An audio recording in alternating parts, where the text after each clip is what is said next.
Good afternoon, and welcome to the City Club of Cleveland. My name is Hugh Mckay, and I'm president of the board of directors of the City Club. A year ago, we were honored to welcome Ed FitzGerald, Cuyahoga County Executive, to the City Club podium to give his first State of the County address. His address recognized the complexities and challenges and opportunities for the new model of reformed county government. Now that he has walked the walk or run the run during a very active year, we're honored to welcome back County Executive FitzGerald for the second State of the County address. In a county with over 1.2 million residents, whose diverse interests are not always aligned, it takes a special skill set to bring everyone together to move forward. Mr. FitzGerald presumably honed his diplomatic and leadership skills growing up as one of 8 children. He earned his undergraduate degree from the Ohio State University, then attended Cleveland Marshall College of Law's evening program, while also serving as a staff member to the U.S. House of Representatives. After earning his law degree, Mr. FitzGerald was commissioned as a special agent with the FBI, working as a member of the organized task force in Chicago. He then returned to the Cleveland area, serving as a supervising assistant county prosecutor, a lawyer in private practice, and mayor of Lakewood. In 2010, Mr. FitzGerald was elected to serve as the county's first executive under a county charter form of government approved by the voters in 2009. The county charter gives its chief executive broad responsibilities. Among Mr. FitzGerald's official duties, and one of his biggest challenges, is the obligation to promote cooperation and collaboration with all political subdivisions within the county. Since assuming office, Mr. FitzGerald has assembled a strong team, replaced many former administrators, and has reorganized county departments and planning processes with an eye to enhancing economic development. The past year, Mr. FitzGerald has made great strides towards greater transparency, accountability, and an end to corruption. He has moved forward on various initiatives and will announce others today. To understand the front lines of the county's day-to-day responsibilities, Mr. FitzGerald is making a point every 2 weeks of spending a half day in another department, seeing firsthand what workers' jobs entail in public works or public assistance or the sheriff's office or what have you. And by the way, Mr. Executive, the fake mustache and sunglasses are not fooling anybody. In recognition of the unique role that young adults play in creating an entrepreneurial economy, Mr. FitzGerald created the Cuyahoga County Next Generation Council to attract and retain creative, talented young people and to make the region, as he says, quote, a destination for young people across the world. Last week, 7 of Northeast Ohio's biggest banks promised to make $100 million in small business loans, backed by a partial Cuyahoga County government guarantee. The money for the guarantees will come from the county's own $100 million Economic Development Fund. Mr. FitzGerald previously announced the fund, which will award loans to help companies develop technology, revitalize property, and expand. Mr. FitzGerald has called the loan agreement first of its kind. In short, County Executive Ed FitzGerald is off to a fast start, and as he said in the papers today, there is a lot to report. Please welcome to the City Club of Cleveland, Ed FitzGerald, Cuyahoga County Executive. People like you, Joe. Okay.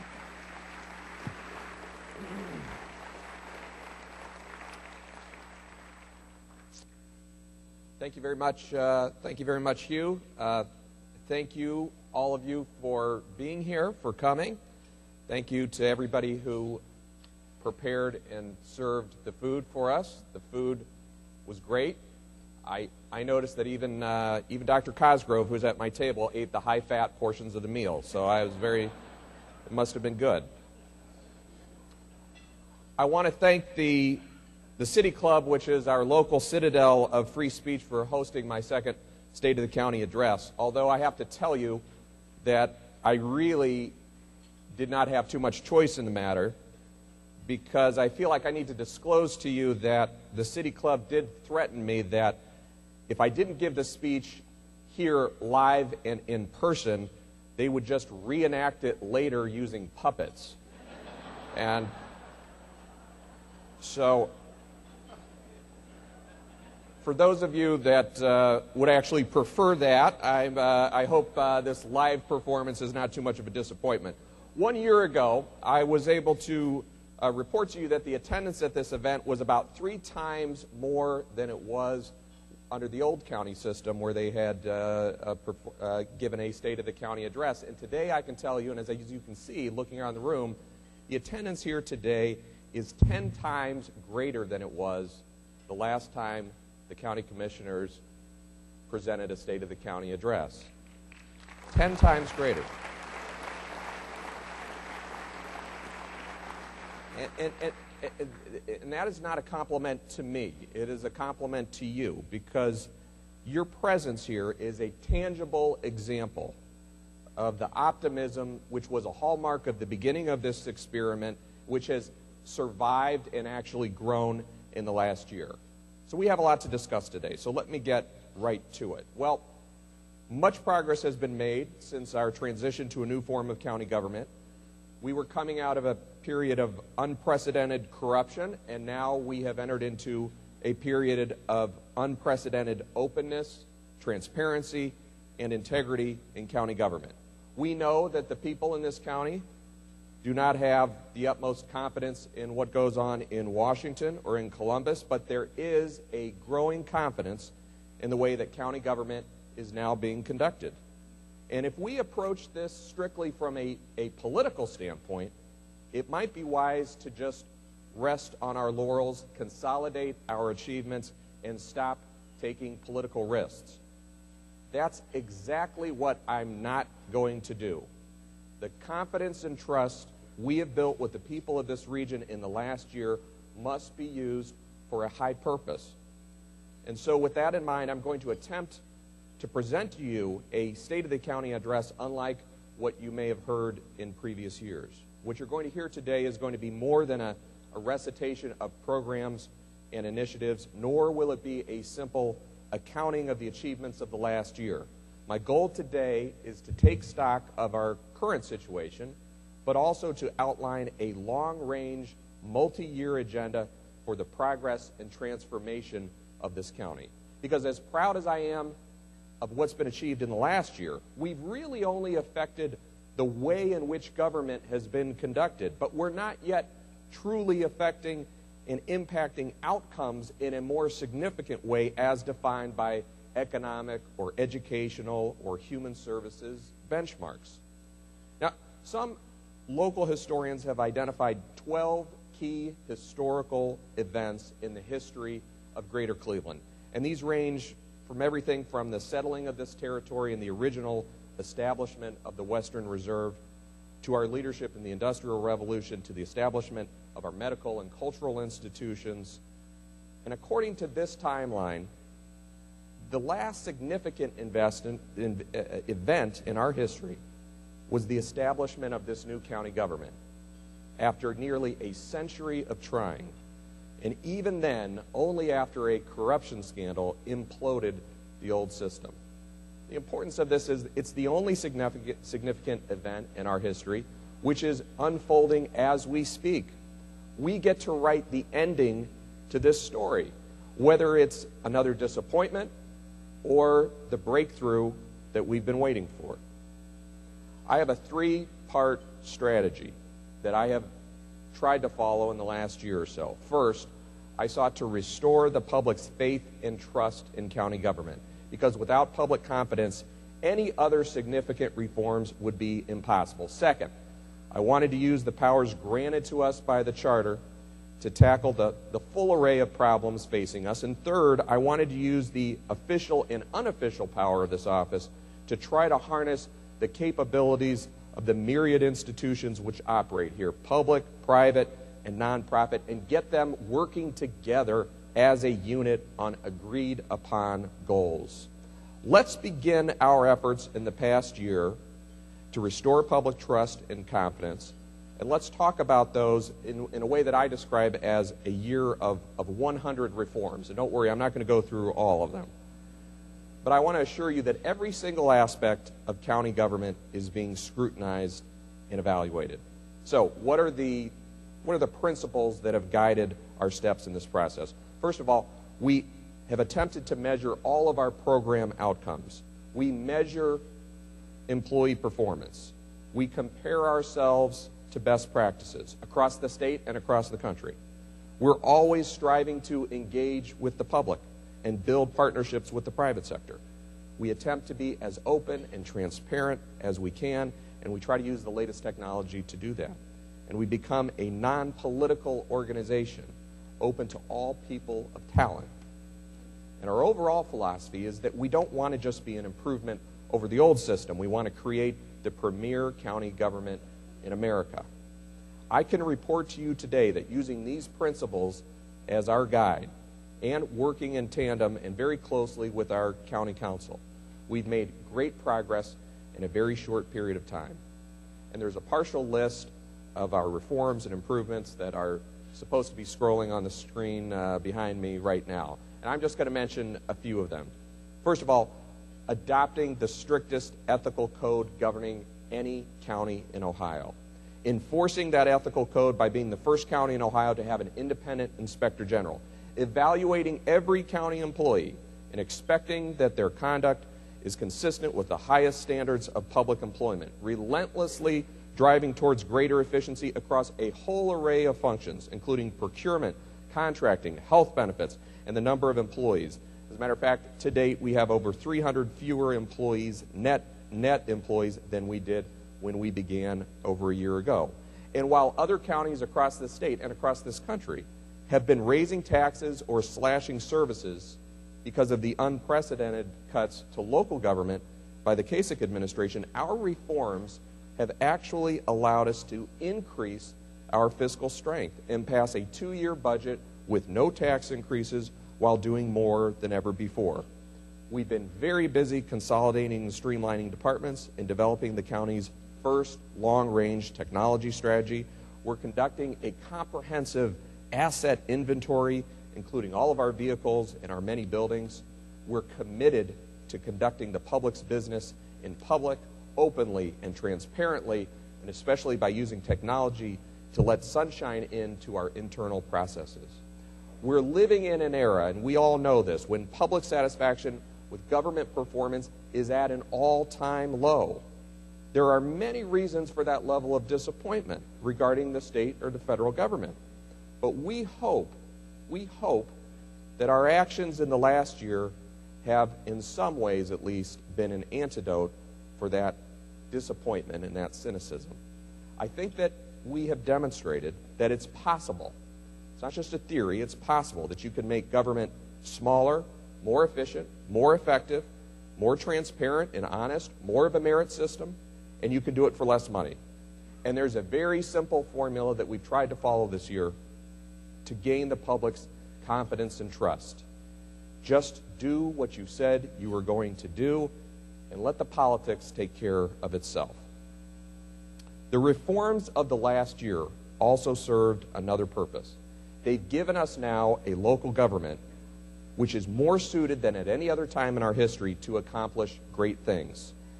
Truly great metropolitan areas do not succeed because of a 6-month plan or a 1-year plan or a 2-year plan. A practical, long-range plan is necessary to effect real progress. And just having a plan is not enough either. It must be big and bold and broad enough and brave enough to actually take us to where we want to be. And that's my mission here today. I know that there are many who will reflexively believe, even before they hear any of the details, that such a plan would fail. And they have plenty of past disappointment which they can cite, which will support their negative outlook. But they are probably the same kind of people who never believed that we would be a world center of medicine, the same people who wouldn't have believed that our orchestra could tour to sold-out concert halls all over the world. They're the same people who scoffed that our universities could achieve national renown or that our theater district would be the second largest in the nation. How do those individuals with that outlook on Greater Cleveland's future, how do they explain the new Museum of Contemporary Art or the $150 million expansion of the Cleveland Museum of Art or a local food movement which is making news all over the country, or the new hotels being built, the new aquarium, the huge new investment in the East Bank of the Flats. So I'm sure you know some of these people, and I actually feel sorry for them. You should too. Because every day it gets harder and harder for them to persist in their view that everything just keeps getting worse. Only our professional sports team provide them with support for their depressing view.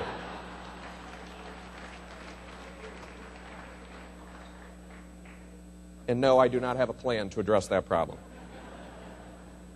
Now, my approach to governance is always heavily predicated upon historical review. So as we charted a new course for our county, we began with a review of the historical record.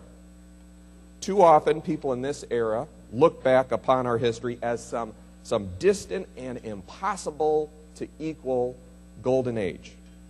Looking back to the past as our best days is possibly the primary characteristic of a failed culture. I'm not interested in reviewing the historical record as an exercise in nostalgia. We should look at our past for practical lessons that we can incorporate today. The people who settled in the Western Reserve area built a city, an economy, universities, museums, park systems, nonprofits, corporations, political movements, faith communities, all of which helped lift millions of people into the middle class, helped energize not just this area, the entire country, and really gained international fame. The people who lived here, where we live, did all those things. And so can we. Our forms of governance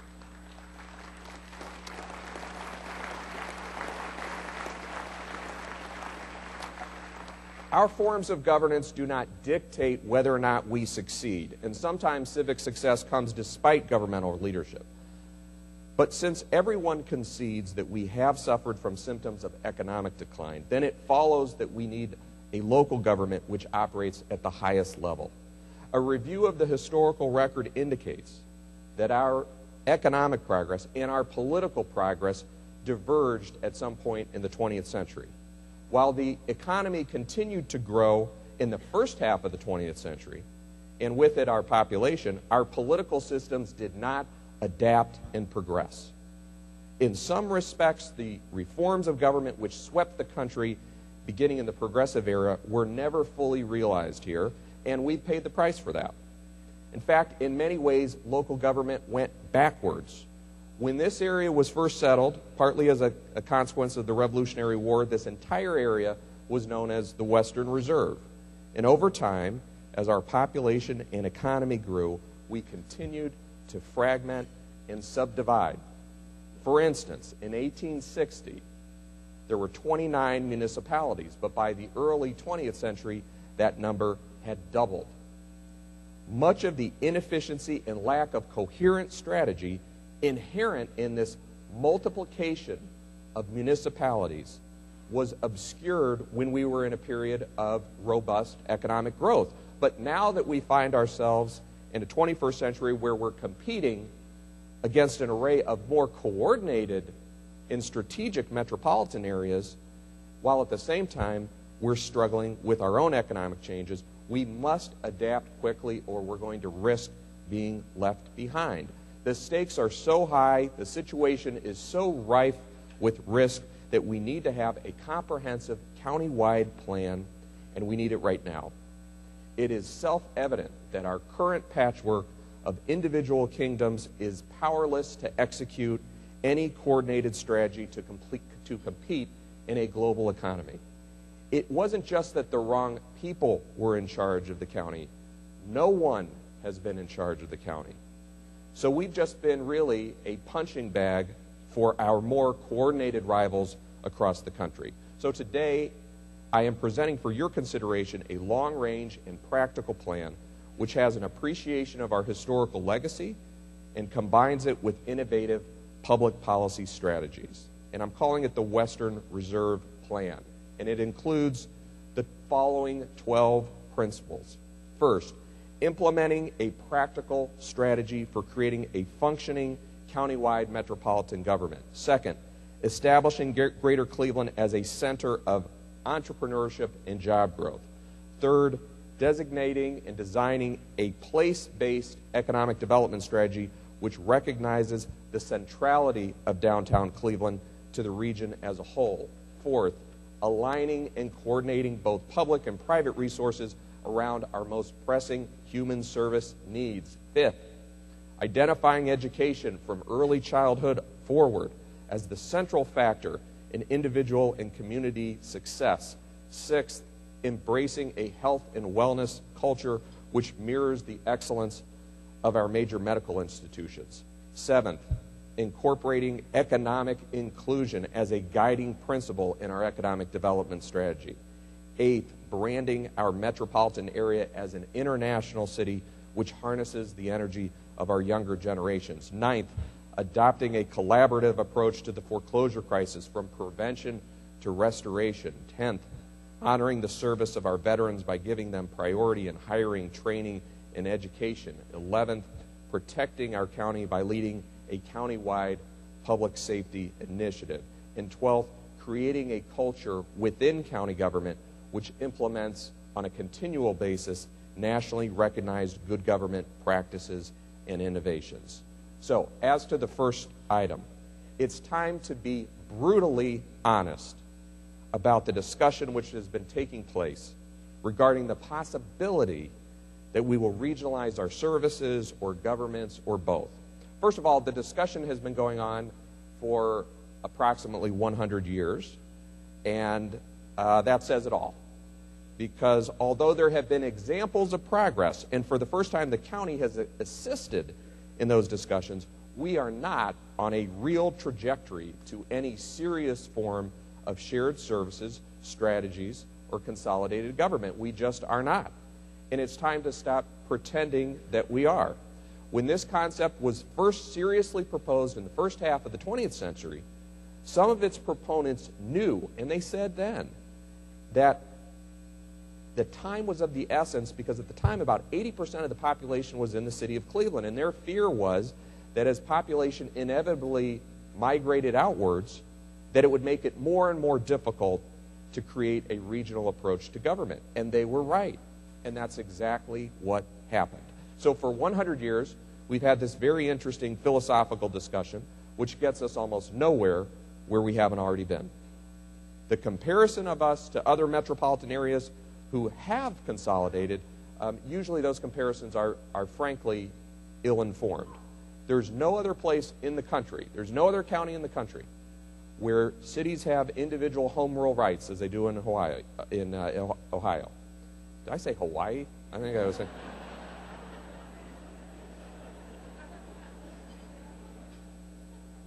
It hasn't even been a bad winter. I don't know why I'm thinking of which has our level of fragmentation, which is just spontaneously combined in any meaningful way. Cities and counties, such as Indianapolis, for example, that have merged usually consist of a central city surrounded by unincorporated towns and villages. That's not what we have here.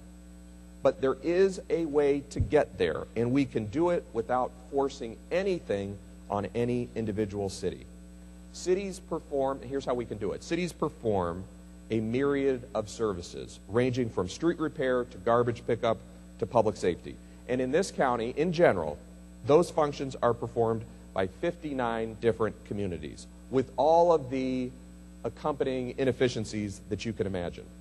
Under my plan, each year, the county would seek to provide an additional multiple municipal services available to those cities on a contract basis if they so choose. Each year, the county can expand its menu of services until someday, hopefully someday soon, we can have a comprehensive set of municipal services that can be provided directly by the county. This concept is simple and it's proven, and it has already worked in this county for things such as many of our social services or the services provided by the County Board of Health. But it's also revolutionary because for the first time, cities won't have a monopoly on providing local services. It actually introduces a competitive dynamic for the first time in local government. Now, it will be up to us to provide those services effectively and economically. The cities will retain all of their rights and privileges. If they're not convinced that we can perform as advertised, they can do things the way they do them now. But the option will always be there for them. And over time, we will have the prospect of finally becoming a cohesive metropolitan area. It's the only real chance to reduce the size and cost of local government in a dramatic way. Now, we're already laying the groundwork for this revolutionary service delivery method. Just last week, for instance, my chief information officer met with Mayor DeGeeter and other Parma City officials to talk about coordinating IT services with the largest suburb in the county. And we're going to continue to develop and add to our capacity to provide municipal services. And nobody should doubt that this is in the general community's best interest. For instance, if we heard that one of our rivals, in someplace else in the United States, one of our competitors that was more consolidated now, decided that they were going to subdivide into 59 parts, would anyone believe that they were going to become a stronger competitor? Now, our cities here have home rule rights, and nothing in this proposal abridges any of those rights. They have complete choice as to what services they want to do locally and what services they want to do regionally. But a 100-year circular conversation will be coming to an end, with the results being a real, practical option which will help us compete in the 21st century. Next, I'm frequently asked the question, how are we going to bring back the Fortune 500 companies which used to exist here? Now, it's a good question, but it's the wrong question. Because, of course, we would always like to attract large headquarters to our county, but the point is those Fortune 500 companies weren't located here because we lured them to come here from another part of the country. They started here. We want to retain the businesses that we have, but we also have to become a county which supports expansion and creation of small and medium-sized businesses, which will become the Fortune 500 companies of tomorrow. And with the help of our county council, we've begun to do just that in a way that no other county in Ohio is doing, and almost no other county in America is doing. Just last week, the county council approved legislation authorizing a $100 million economic development fund. And just days later, our major financial institutions agreed to match those funds with an additional $100 million for small business expansion.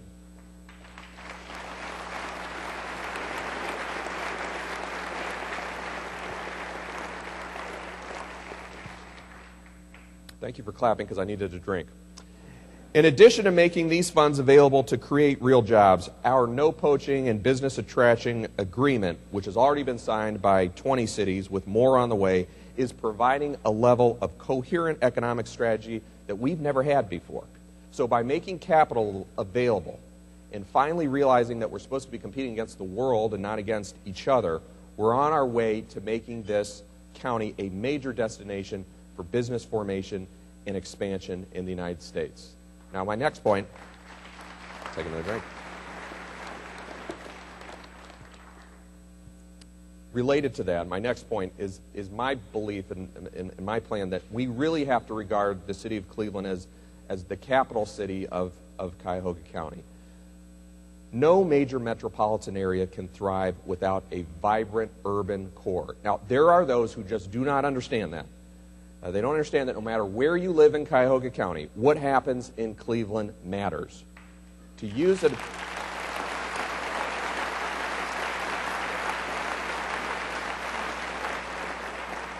And by the way, I say that everywhere I go. I'm in Cleveland now, but I say it everywhere that I go. So to use an old historical term, Cleveland is the county seat. It's truly the capital of this county. All of the suburbs are connected to it economically and culturally.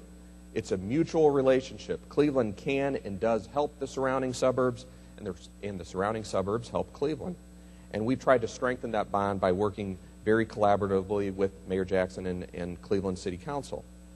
Part of our economic strategy must be to focus on Cleveland in particular and to provide resources to help it continue to grow. Now, I anticipate that much of the $100 million fund will be spent on businesses located in the neighborhoods of Cleveland, or employing residents of the city of Cleveland, and that will be a help.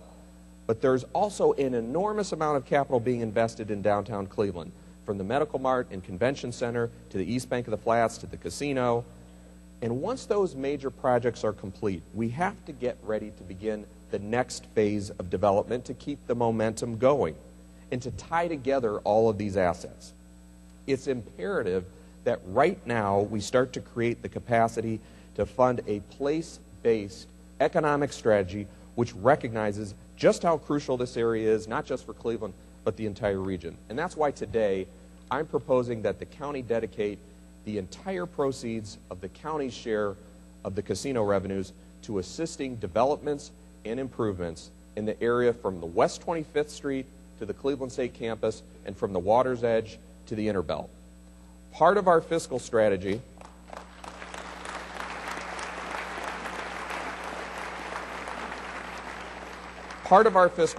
was to avoid budgeting any of these revenues, so they're entirely available for this purpose. They could be used for standalone county projects or in tandem with other public entities. We could use the revenues on a cash basis or possibly as a revenue stream for a bonded development fund which could exceed $100 million. When the voters approved the casino project, I believe that it was their hope that the casinos would create economic opportunities. And I can't think of any better use for our share of these revenues than to demonstrate our commitment to our capital city of Cleveland and create jobs for residents at the same time. If we have the political will to dedicate these funds in this manner, there's no reason why we can't work with the city of Cleveland in creating a world-class downtown environment which will match the other world-class assets we already enjoy. Next, each year, Cuyahoga County spends over $500 million on human services. These services provide a vital lifeline for seniors, infants, families in trouble, the unemployed, the uninsured, the neglected, the isolated, and the ignored. This March, Issue 15, the renewal levy for our human services, is on the ballot. It is not a tax increase. It's essential to maintain these basic services, and I hope you will join me in supporting it. Now, other major metropolitan areas across the country and across the world have reaffirmed their commitment to providing human services by seeking to align and coordinate the policy goals and spending priorities of governmental and non-governmental agencies. By convening all of the major human services providers across the county in a disciplined, productive planning process, we can do the following things. We can establish the consumer as the centerpiece for our human services strategy. We can develop shared goals for improvements in human services. We can agree on methods to track progress achieving our human service goals. And we can align the strategies of our many agencies and institutions for the maximum positive effect on our quality of life. In addition to this first of its kind process in this county, we need to be just as innovative in the way that we actually provide human services. So, to this end, we have begun to explore, in partnership with the George Gunn Foundation, a pay-for-success formula, which stresses early intervention in some of our most pressing social problems. For instance, just in the juvenile justice system, to use that as an example, we know that 56% of young people aged 10 to 17 who are referred to juvenile court will return to juvenile court before they turn 18. And we also know that there are intervention programs that can dramatically reduce this recidivism. So by targeting our programs on the front end, we can help improve more lives and save money at the same time by avoiding the costs of long-term involvement. You have a choice. You can pay now or you can pay later. Or you can invest more now and pay a lot less later. Now, this concept has been used successfully in the United Kingdom. It's also in the early stages of development in places like Boston and New York. To me, it represents a fusion of compassion and practicality. And it's exactly the kind of innovation in the human services field that we should be open to in this county.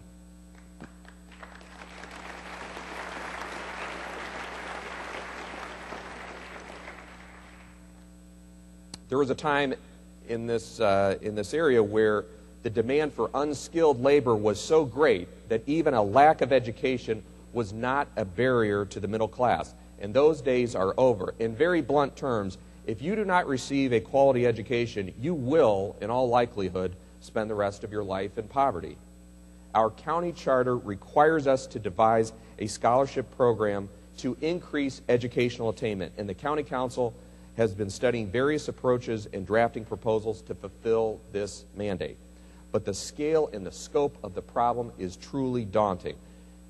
A couple quick statistics. Over 37% of our county schools are on academic watch or academic emergency.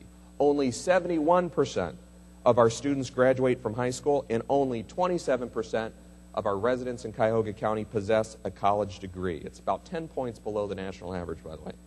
And in case you're wondering what kind of economic impact those numbers have, the current unemployment rate for Americans with a bachelor's degree or higher is 4%. That's close to full employment numbers. While the unemployment rate for high school dropouts is 14%. That's the equivalent of a permanent economic recession for those individuals. And we also know that poverty affects educational achievement. It's not a coincidence that 22% of the children in this county live in poverty, and that we also have the largest graduation rate gap in our nation between urban and suburban school districts. Now, county government does not have all the resources necessary to tackle this enormous challenge, but we are beginning to help for the first time in county government's history. We commissioned a study with New York University to develop a strategy to link our human services to our school districts. We partnered with PNC Bank, the Cleveland Foundation, the Gunn Foundation, and others on our universal pre-kindergarten initiative. Our economic development strategies are recognizing just how essential worker education and training really is. And working again with the county council, we have reserved several $1 million for a higher education and workforce readiness scholarship program. And we're also very pleased to have been included in the mayor's initiative as part of the education compact, which also includes all of our local colleges and universities. There's simply, bottom line is, folks, there is simply no possibility of a functioning economy, or even a functioning democracy for that matter, without a culture that reinforces learning at every stage of life. And working together with our council, I'm very confident that we're going to contribute to that this year.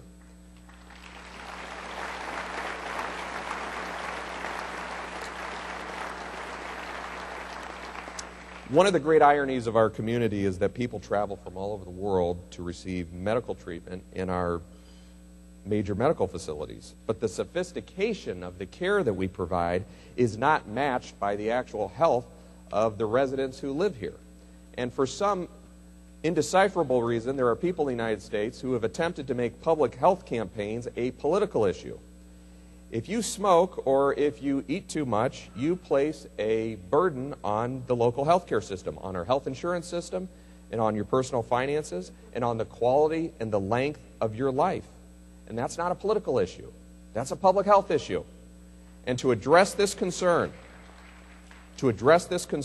last year we launched the Cuyahoga County Health Alliance. It's a collaborative effort between the county, all of our major health providers, and many of our local cities. In just a few weeks, we're going to launch our pilot health and wellness initiative with at least 9 participating cities. These cities are going to work as a team with local health care providers to design wellness education programs and activities that make sense for their cities.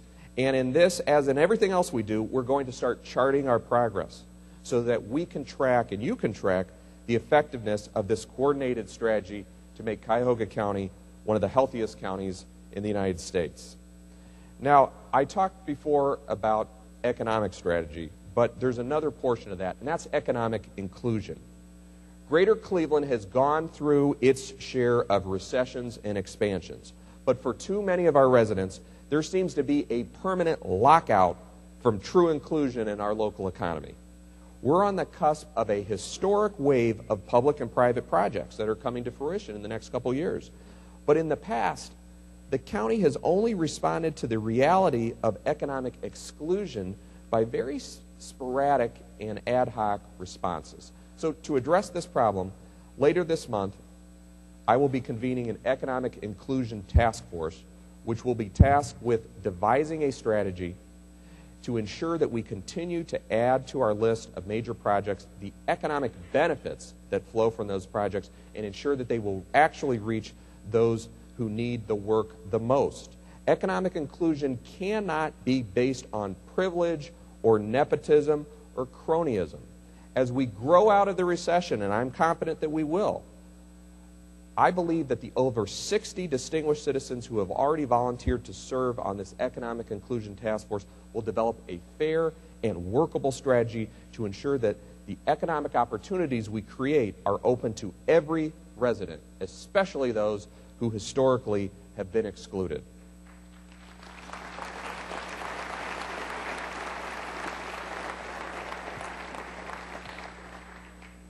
In an increasingly connected global economy, we cannot close ourselves off from the rest of the world. And historically, Cleveland embraced its identity as a diverse city made up of people from all different continents and cultures.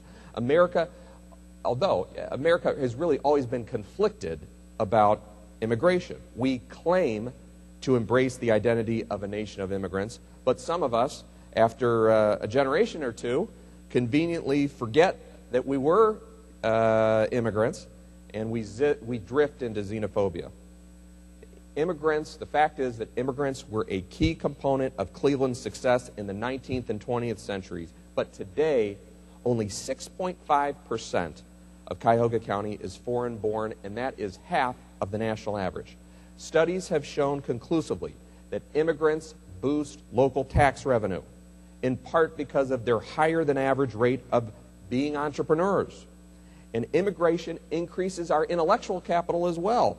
The 12 or 13% nationwide of foreign-born residents represent 50% of our PhDs. So we can't afford to miss out on that opportunity. The county must continue to strongly support the efforts of the Global Cleveland Initiative and all its partners and ensure that we're a welcoming place and an international destination.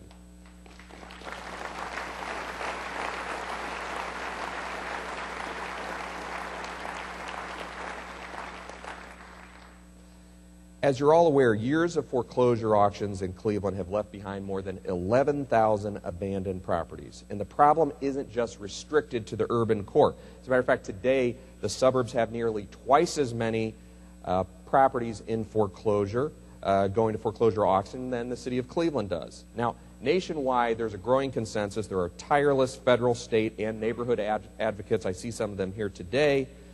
Who are fighting for more resources to fight this problem, and we're going to continue to partner with them. But I think we can do more. So in 2012, Cuyahoga County is going to launch an initiative that attempts to keep people in their homes whenever possible. I'm going to be providing or proposing a pilot program to buy properties before families are evicted and sell those properties to responsible owners with reliable income at their adjusted market value. Now, this has been tried successfully in places like Boston, and it has shown that if you do that, you can keep people in place, it protects property values and neighborhood strength, and it avoids the physical and financial ruin that is brought about by abandoned homes. So we're going to complement this strategy and efforts at increasing appropriate demolition by offering services to make it easy for neighborhoods to buy these parcels where a neighbor's house once stood, and partner with the county's broad neighborhood development infrastructure to increase the number of qualified home buyers and responsible tenants. Next, our nation has an unfortunate history of expecting sacrifice by our veterans, but too often overlooking them when they return home. It is simply unacceptable that our returning young veterans, returning with skills and experience and discipline, have twice the unemployment rate of those who have not answered the call to serve. I'm proposing a Cuyahoga County version of the GI Bill, funded in part by our $100 million fund, and the county can collaborate with our county and city workforce investment board and some of the county's largest employers to catapult veterans to the front of the line with programs tailored to translate the skills they acquired while serving our country to those that are needed to fill our gaps in our workforce. Now, we've already begun conversations with some of our local health care providers to link their employment needs with veterans who have had medical training. And our sheriff's office is working on a similar program with the United States Army. I believe that part of our education funding should also be reserved specifically so that veterans can continue to improve their skills and ease their reintegration into civilian life. We cannot control in this county when we go to war or where we go to war, but we can commit to building a support system that, as much as any in this country, honors our veterans, not just with ceremonies and medals, but with jobs and education. And if anyone here is one of those people that served their country, if you wouldn't mind standing so we can honor you just right now for your service to our country, if you wouldn't mind.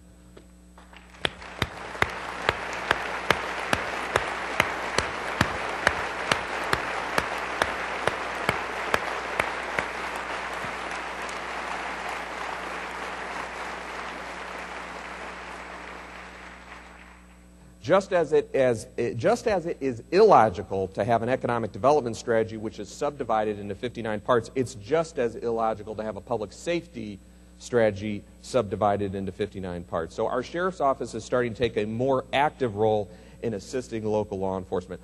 Our recently released 911 strategy is going to help, and this spring our community policing impact units are going to be assigned on a temporary basis all across the county, working in concert with local police officers. Just as in the economic realm, the level of safety in one community is inextricably linked to safety in another community. And since we know that the criminal element does not recognize city boundaries, our policy response to it shouldn't either. Lastly, or almost lastly,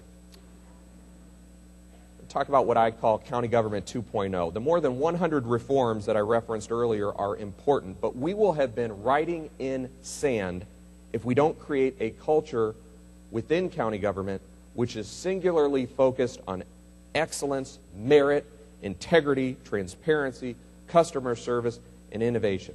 Our reforms must be durable. They need to outlast any one administration, or else we're going to risk losing everything that we've worked so hard for over the last year. Now, we've already tried to institutionalize these reforms, but more is required. So even though we're projecting further efficiencies this year, we have to go beyond the traditional methods to truly achieve an optimum level of lean operations. And what's required is not just economizing, but a comprehensive workflow analysis which analyzes how all necessary tasks of government are integrated system-wide. As some of you know, this is sometimes called an ERP process, which stands for Enterprise Resource Plan. It's a recognized best practice. It's been implemented by many major corporations and a few government institutions. It's a huge undertaking, but I think we have some of the staff internally that can do it. But we also have reached out to the private sector to partner with us on that, and I'm very pleased to announce that the Eaton Corporation has agreed on a pro bono basis to be our partner in this project, and they've already begun to lend us their considerable expertise in this field. But even more is necessary if we're going to continue the progress. We have to push this bureaucracy to be unbureaucratic. That's why I'm proposing the creation of a Center of Excellence in Local Government, a joint undertaking among the county, our local universities, and our charitable foundations. This Center for Excellence would rigorously research best practices for local government across the state and country, but it would be more than just a think tank. It would also measure the performance of our local government against those benchmarks on a continual basis. It would provide an outside, unbiased analysis of exactly how well we are progressing along our Western Reserve Plan. And it will provide the intellectual basis for our goal of actually becoming the premier county government in the United States.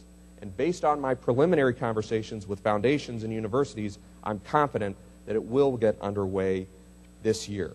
Now, I recognize that these objectives, all 12 of them, cannot be accomplished in 1 year or even by one administration. If this plan, if this Western Reserve Plan is to mean something, It's going to be because those of you listening to this speech have decided that you're going to involve yourself in this civic discourse. And I don't mean to imply that you haven't been already, because many of you have been. But I'm asking you to support and engage and participate in this process. You go to the website listed, which is westernreserveplan.org. You can register to become a part of this undertaking. But I have to note that it would be a mistake to believe that either the reforms we've already done or the ones we're going to try to implement are universally acclaimed. Even though I believe that the great majority of county residents do support what we've been doing, but they are not, what we've been doing is not popular with everyone. There are actually those who prefer the old system to the new system. Even at a time when the corruption trial in Akron is providing a daily reminder of exactly how dysfunctional the old system was, even now, some people are nostalgic for the way that it used to be.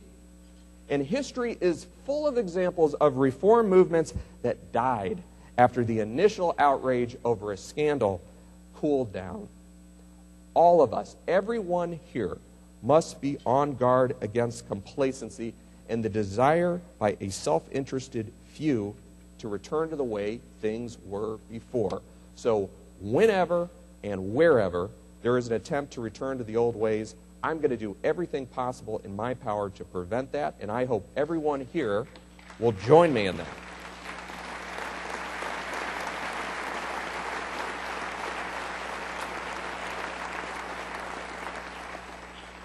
Finally, ladies and gentlemen, I appreciate your patience. Sometimes people remark to me that I've been lucky to have had such a unique opportunity to really have the vantage point that I've had. And I know I do feel lucky and grateful.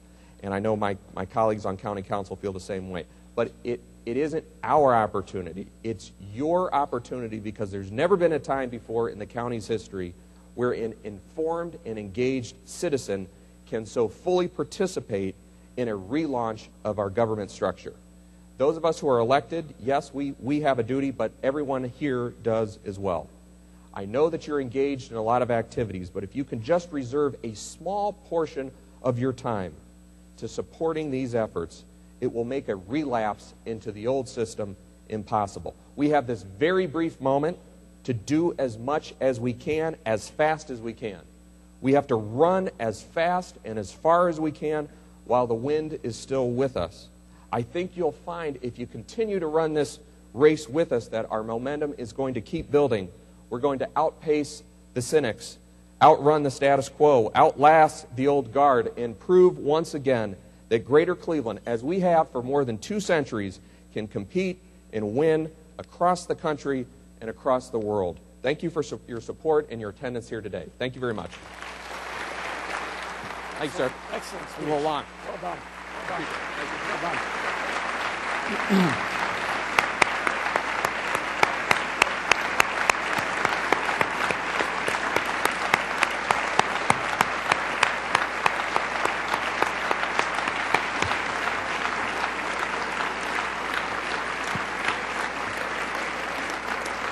Today at the City Club of Cleveland, we're listening to Cuyahoga County Executive Ed FitzGerald in his 2012 State of the County address. We are going to dispense with our normal series of announcements so we can get right to questions and answers. Would simply like to thank Dick and Pat Pogue for their very generous support for this forum. We'd also like to thank the Sisters of Charity Health System for their generosity and sponsorship. With that note, we'd like to get to questions. There are microphones on either side. Carrie Miller is waving her hand. If you have a question, or Phil is over here, please make your way to the microphone if you have a question, and we'll get right to the question and answer period. So first question, please.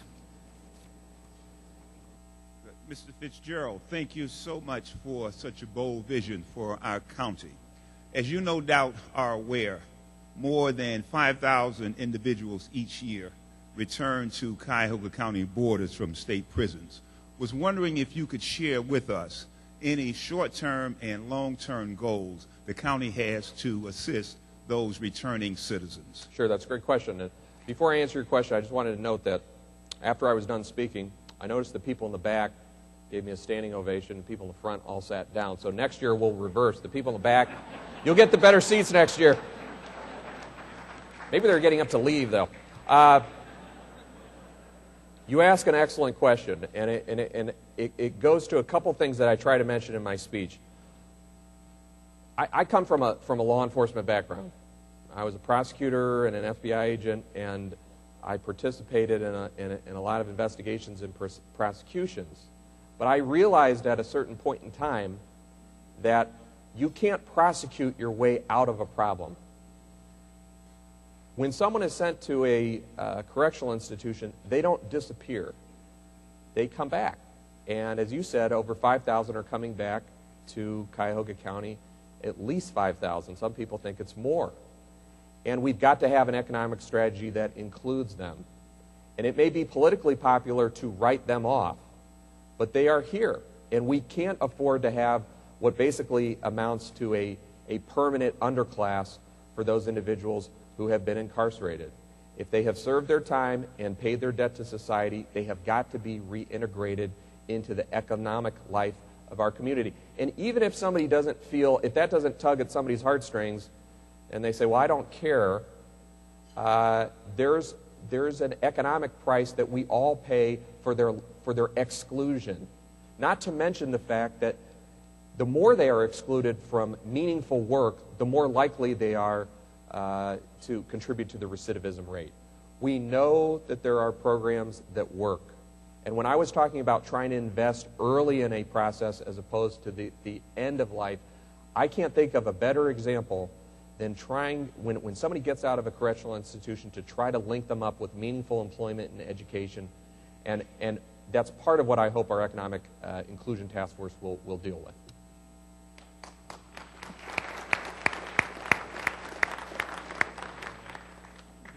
We've been listening to the 2012 State of the County Address by Cuyahoga County Executive Ed FitzGerald. Thank you, Executive FitzGerald. Thank you, ladies and gentlemen. This forum is now adjourned. For information on upcoming speakers or for podcasts of the City Club, go to cityclub.org.